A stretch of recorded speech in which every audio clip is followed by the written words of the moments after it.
I inherited my grandparents' house when they passed away 3 years ago. It was the home I grew up in after my parents died in a car crash when I was just 8 years old. The old Victorian had been in our family for generations and held every precious memory I had. Then I met Stephanie at a friend's party. We fell in love quickly and got engaged 6 months ago. Everything seemed perfect until last week, when she hit me with an ultimatum that changed everything. "If you do not sign off the house to my parents, the wedding is off," she said coldly. Before I tell you how I stood up for myself, let me know where you are watching from and hit that subscribe button if you have ever had to make a tough decision to protect what is yours. My grandparents were the only real family I had ever known. After losing my parents so young, they stepped in and created a stable, loving home for me in their beautiful Victorian house in a quiet suburb of Boston.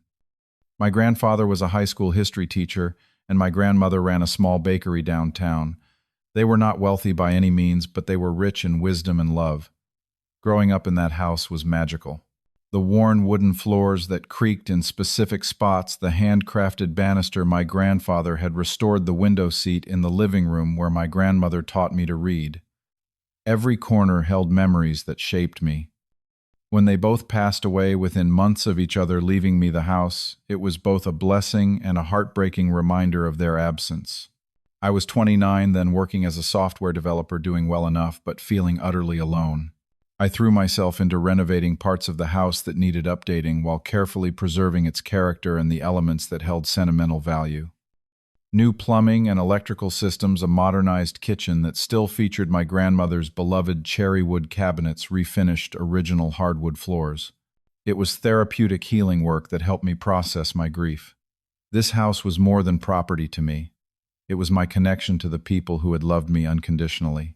Then 3 years after my grandparents passed, my friend Jake convinced me to come to his birthday party. That is where I met Stephanie. She had this infectious laugh that I could hear from across the room, bright hazel eyes, and an energy that drew people to her. When Jake introduced us, the connection was immediate. She worked in marketing, was ambitious and driven, loved hiking and classic movies just like me. Our first conversation lasted hours, and by the end of the night, we had already planned our first date. Dating Stephanie was exciting. We explored the city together, tried new restaurants, went on weekend hiking trips in the mountains. She was affectionate, supportive, and seemed genuinely interested in my work and my life. When I first brought her to the house, she called it charming and full of character.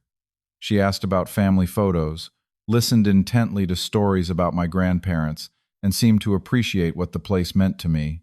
After dating for a year, she moved in. At first, she fit into the home nicely, adding small feminine touches without suggesting major changes. She would cook in my grandmother's kitchen and say how much she loved the history in these walls. We talked about our future shared dreams and built what I thought was a solid foundation. The proposal came naturally. I planned a special dinner at home, cooking her favorite meal, setting up candles throughout the house. When I got down on one knee in the garden my grandfather had planted, she cried happy tears and said yes immediately. That night, as we lay in bed talking about our future, she spoke excitedly about the wedding and starting our life together. Everything felt right. Looking back, I can see the subtle shift that began after the engagement. Stephanie started making small comments about the house being outdated or too small for a family. She began suggesting renovations that would have completely changed the character of the home. Paint over the original woodwork. Convert the library into a home gym. Replace the antique fixtures with modern ones. Each suggestion felt like a small erasure of my grandparents' legacy, but I tried to be open-minded. Relationships require compromise, right? Then I met her parents, Harold and Diana. They lived in an enormous house in an exclusive neighborhood and made it clear they had high expectations for their daughter's lifestyle. During that first dinner at their home, Harold asked pointed questions about my salary, my career trajectory, and oddly specific questions about my property. Diana mentioned how they had helped Stephanie's sister Amanda and her husband buy a beautiful home as a wedding present the previous year. I felt uncomfortable but dismissed it as typical in-law curiosity. I did not realize then that these were the first warning signs of the storm that was about to hit. As our wedding date approached, the subtle tensions began to intensify. 6 months into our engagement, Stephanie called me at work on a Thursday afternoon. "My parents are coming to stay for the weekend," she announced, without asking if I had plans. "They want to see our progress on the wedding planning." When I arrived home that Friday, Harold and Diana had already made themselves comfortable in our guest room. At dinner, Harold dominated the conversation, asking about property values in our neighborhood and how much I thought the house would sell for if we ever decided to upgrade.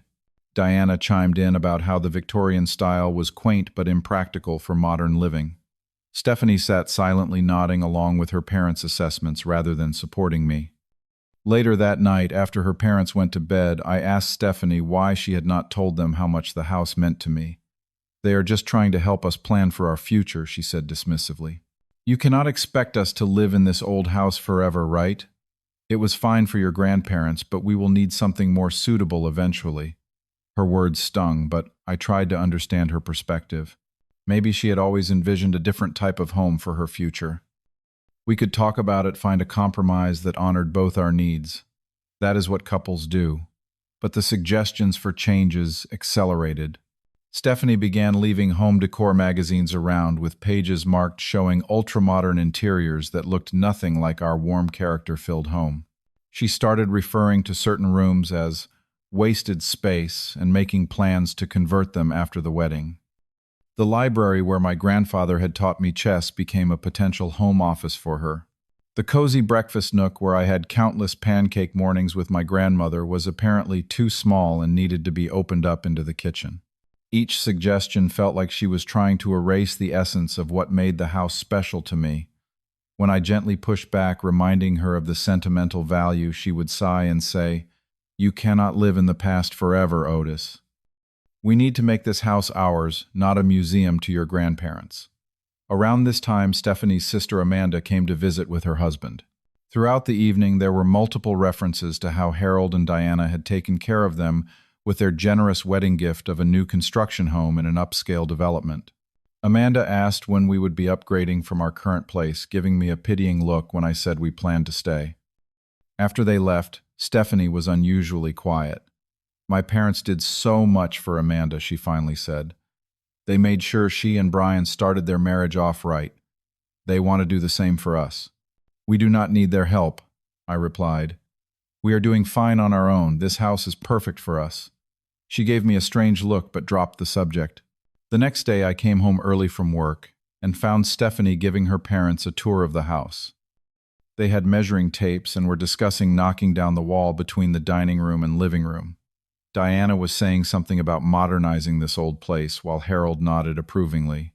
They looked startled when they saw me standing in the doorway. "Just getting some ideas for after the wedding," Stephanie explained quickly. "Dad knows a great contractor who could give us a good deal on renovations." I felt deeply uncomfortable but tried to be diplomatic for Stephanie's sake. "Any changes we make should be decisions we make together," I said firmly. "And I would prefer to maintain the historical character of the home." Harold looked annoyed but forced a smile. "Of course, son. Just trying to help you two get started right." The wedding planning meetings became another battleground. What I had envisioned as a moderate-sized, meaningful ceremony at a local botanical garden transformed under Stephanie and her parents' influence into an extravagant affair at an exclusive country club. My input was constantly overruled. When I suggested involving some of my grandparents' traditions, Diana would purse her lips, and Stephanie would quickly change the subject. Our financial discussions became increasingly tense. Stephanie started pushing for joint accounts even before the wedding and questioning my spending habits. When I received a bonus at work, she immediately suggested using it for wedding upgrades rather than the house maintenance I had planned.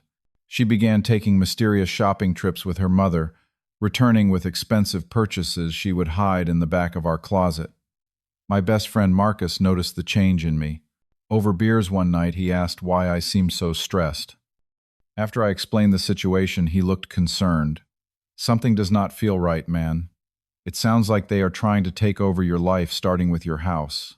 Have you considered what might happen after the wedding if this is happening now?" His words struck a chord, but I pushed the thought away. Stephanie loved me. Yes, she and her family could be a bit controlling, but that did not mean they had bad intentions. I just needed to be clearer about my boundaries. But Stephanie was becoming more distant. She spent more time with her parents, took phone calls in other rooms, and was vague about her schedule. One night I overheard her on the phone saying, "He is still resistant to the idea, but do not worry, I will get him there eventually." When I asked who she was talking to, she claimed it was a wedding vendor. The red flags were waving furiously in my face, but I still was not ready to see them clearly. At least not until the night everything came to a head. 3 weeks before our wedding day, Stephanie announced that her parents wanted to have dinner at our house to discuss some wedding details. She seemed unusually nervous, spending hours cleaning and preparing an elaborate meal. When they arrived, Harold was carrying a briefcase, which struck me as odd for a family dinner. The atmosphere was strangely formal as we ate. Harold and Diana exchanged meaningful glances while Stephanie pushed food around her plate. Finally, after dessert, Harold cleared his throat and said, "Otis, we need to talk about securing the family's future." Confused, I looked at Stephanie, who avoided my eyes. Harold continued, "Diana and I have been thinking about how we can best support you two as you start your life together." He opened his briefcase and pulled out a folder of legal documents. "We have a proposal that will benefit everyone. We would like you to transfer ownership of this house to us before the wedding." I nearly choked on my coffee. "Excuse me, it is a simple arrangement," Diana jumped in smoothly. "We would manage the property, take care of any maintenance or tax concerns, and eventually it would come back to both of you." Eventually, I repeated, trying to process what was happening. Stephanie finally spoke. "It makes sense, Otis. My parents have much more experience with property management. They could oversee any renovations we want, and it would be one less thing for us to worry about." I looked at her in disbelief. "This is my family home. My grandparents left it to me. Why would I sign it over to anyone?" Harold's smile tightened. "Well, son, property ownership comes with significant responsibilities. Insurance, taxes, maintenance. We are simply offering to handle those burdens for you." "I have been handling those burdens perfectly well for 5 years." I said, my voice hardening. Stephanie reached for my hand across the table. "It is just a matter of practicality. My parents want to make sure we are taken care of just like they did for Amanda." Something clicked. "Wade, is this about your sister? About them buying her a house as a wedding gift?" An uncomfortable silence fell over the table. Diana spoke first. "We want to provide equally for both our daughters. Since we already helped Amanda and Brian with a home, we thought we could help you too by managing this property." "Managing it or taking it?" I asked bluntly. Stephanie's face flushed with anger. "Why are you being so difficult? It is not like we are asking you to give anything up. The house would still be in the family. Just not in my name," I pointed out. Harold sighed dramatically. "Otis, I understand your attachment to this place, but sometimes we need to think practically about the future. This arrangement would free up your resources for other investments." The conversation continued for another uncomfortable hour with increasing pressure from all three of them. Finally, Harold and Diana left with Harold saying, "Think it over, son. It really is the sensible option." After closing the door behind them, I turned to Stephanie, who was already on the offensive. "I cannot believe how rude you were to my parents," she snapped. "They are just trying to help us." "Help us by taking my house. The house my grandparents left to me. The place where I grew up. How is that helping?" "This house is outdated and too small anyway," she said dismissively. "We would need to sell it eventually when we have children. My parents could help us upgrade to something better." I stared at her, seeing clearly for the first time. "This has been the plan all along, hasn't it? Get married, take my house, sell it, and use the money for whatever you and your parents want. Do not be dramatic," she scoffed. "It is just a house, Otis. Buildings are replaceable. Family support is not. This house is my family legacy," I said quietly. "It is not replaceable to me." Her expression hardened. "Well, you need to decide what is more important to you. This old house or our future together?" She crossed her arms over her chest, her ultimatum hanging in the air between us. "If you do not sign off the house to my parents, the wedding is off." The words hit me like a physical blow. I asked her to repeat what she had just said, unable to believe what I was hearing. "You heard me," she said coldly. "Either you sign the house over to my parents before the wedding, or there will not be a wedding." I looked at this woman. I thought I knew this person I had planned to spend my life with, and saw a stranger. "I need some time to think," I managed to say. "Fine. You have until tomorrow to make your decision." She walked upstairs to our bedroom and closed the door, leaving me alone in the living room of the home she wanted to take from me. I spent that night on the couch, staring at the ceiling, thinking about my grandparents, about the life they had built, about the love they had shown me. I ran my hand along the woodwork my grandfather had lovingly restored, looked at the family photos on the mantel, and felt their presence all around me. By morning, I knew exactly what I had to do. The first thing I did was call my friend Thomas, who happened to be a lawyer. Though it was early, he picked up on the third ring and listened without interruption as I explained the situation. His advice was clear: document everything and protect myself legally. He offered to come over that afternoon to help me review any joint finances and make sure my property was secure. Armed with clarity and resolve, I waited for Stephanie to come downstairs. When she appeared dressed for work, but clearly expecting an answer, I spoke calmly. "I have made my decision. I am not signing over my house to your parents or anyone else." She smiled smugly. "Then, I guess the wedding is off." "Yes," I agreed, surprising her. "It is. But I am the one calling it off." Her confident expression faltered. "What I am calling off our engagement, Stephanie. Not because of your ultimatum, but because I now see who you truly are. You never loved me for who I am. You saw me and this house as assets to acquire." She stared at me in shock. "You cannot be serious." "I have never been more serious. I want you out of this house by the weekend. You can stay with your parents while you find your own place." The shock on her face quickly transformed to anger. "You will regret this, Otis. My father knows people. We could make things very difficult for you." Her threat only confirmed I was making the right decision. "That sounds like something a loving fiancé would say," I replied sarcastically. "Please have your things out by Saturday. Anything left behind will be donated." She stormed upstairs, slamming doors and drawers as she gathered her belongings for work. Before leaving, she paused at the front door. "This is not over. You will come to your senses and beg me to come back," but I knew I would not. Something had broken inside me, but something stronger had formed in its place. A boundary I should have established long ago. True to form, Harold called me at work that morning. "Stephanie tells me you are being unreasonable," he began without preamble. "Let's discuss this like men." "There is nothing to discuss," I replied. "I am not selling or transferring my house to anyone, and I am not marrying your daughter." "Listen here," his voice turned threatening. "You are making a huge mistake. I have connections in this town that could make things very uncomfortable for you." "Are you threatening me, Harold?" I asked calmly. "Because that sounds like something I should document for my lawyer." After a moment of sputtering, he hung up. By lunchtime, Diana had texted several long guilt-inducing messages about how devastated Stephanie was and how I was throwing away a wonderful future out of stubbornness. I blocked her number. That afternoon, Thomas came over as promised. We went through my finances, confirming that Stephanie had no legal claim to my house or other assets. He suggested changing the locks as soon as possible just to be safe. "People can get vindictive when money is involved," he warned. I had already started contacting vendors to cancel wedding arrangements. Most were understanding, though I lost some deposits. A small price to pay for dodging a bullet. When I got home from work, I found Stephanie and her mother packing up her clothes. Diana glared at me but remained silent. Stephanie alternated between crying dramatically and making snide remarks about my selfishness. I stayed calm, helping move boxes to their car just to speed up the process. As they were leaving, Stephanie tried one last manipulation. "Is this old house really worth losing me over?" she asked tearfully. I looked at her squarely.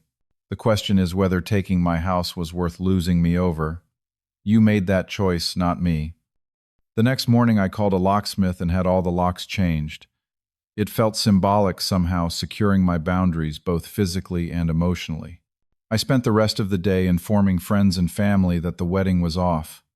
Most were shocked, but my closest friends who had seen the red flags expressed relief.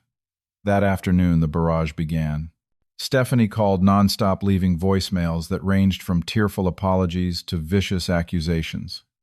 Texts flooded in first, angry then pleading.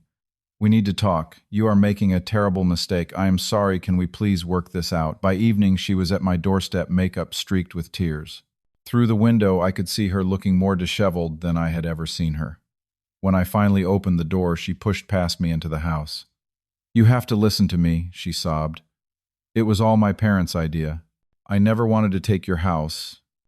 "Then why did you deliver the ultimatum?" I asked. She hesitated, and in that pause I saw the truth. "I just thought it made sense financially," she finally said. "The truth, Stephanie. For once, just tell me the truth." Something broke in her facade. "Fine. My parents already promised your house to Amanda and her husband. They have been having financial problems. Dad's business has been struggling, and they are in debt. They thought they could sell this place, use the money to help Amanda, and still have enough left to help us buy something smaller." I stared at her in disbelief. "So, not only were you trying to take my house, you were planning to sell it out from under me, the home my grandparents built." She had the grace to look ashamed for a moment before her defensiveness returned. "It is just a building. Otis' family takes care of family. My sister needs help. And I was never really family to you, was I? Just a means to an end." She had no answer for that. The next day, my friend Jake called. He had been reluctant to get involved, but felt I needed to know something. "Stephanie has been planning this for over a year, man. She told my girlfriend at a party that she was going to convince you to sell the old dump after the wedding. Said her parents already had buyers lined up, relatives of theirs who flipped houses." The betrayal cut deep, but it also confirmed I had made the right decision.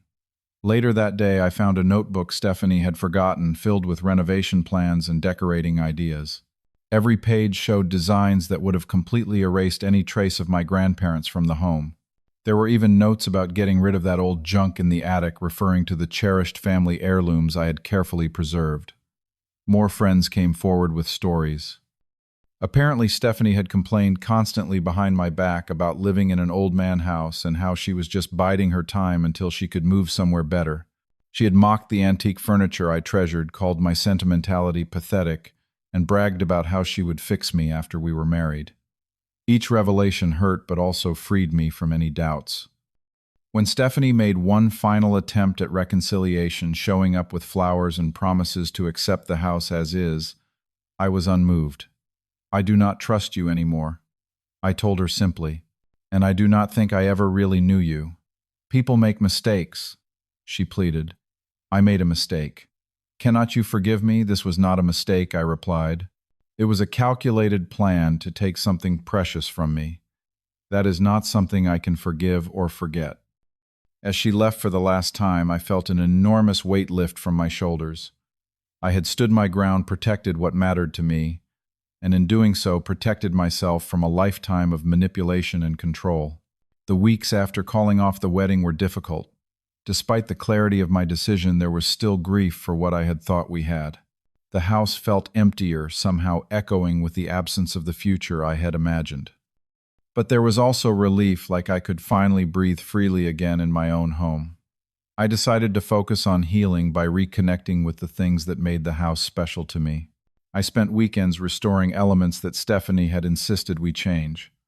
The built-in bookshelves in the library that she had wanted to tear out were carefully refinished.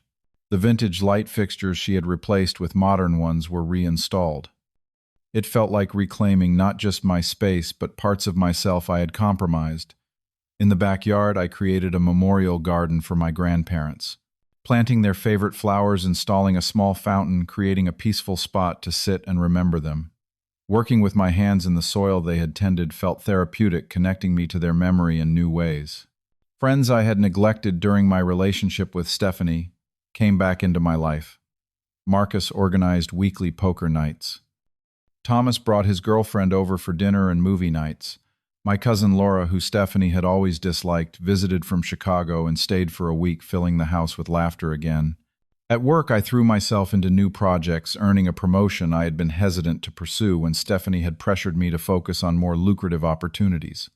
My boss commented on my renewed energy and creativity, and I realized how much of myself I had been holding back.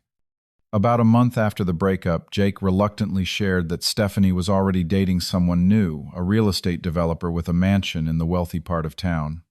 Rather than feeling jealous, I felt only relief. She had found someone whose values aligned with hers, and I was free to find someone who would appreciate mine. As summer turned to fall, I continued the tradition my grandmother had started of hosting a harvest dinner for friends and neighbors. Preparing family recipes in her kitchen, setting the large dining table with her cherished china, I felt her presence strongly. "You did the right thing," I could almost hear her say. "Never let anyone take what matters to you." 6 months after the breakup, I had transformed the house in small but meaningful ways. Fresh paint and colors I loved, an updated home office that honored the room's history, while meeting my modern needs, new plantings in the garden that complemented my grandparents' original landscape design. The house was evolving just as I was, but in a way that respected its past while embracing the future. I started dating again casually at first. Coffee with a librarian who appreciated historical architecture. Dinner with a kindergarten teacher who asked thoughtful questions about the family photos on my mantle. None of these connections had yet deepened into something serious, but they were authentic in a way my relationship with Stephanie never had been. The greatest gift of this difficult experience was learning to trust my instincts and stand firm in my values. I had nearly given away something precious because I had been willing to ignore red flags and compromise on things that truly mattered. Never again would I allow someone to make me feel selfish for protecting what I cherished.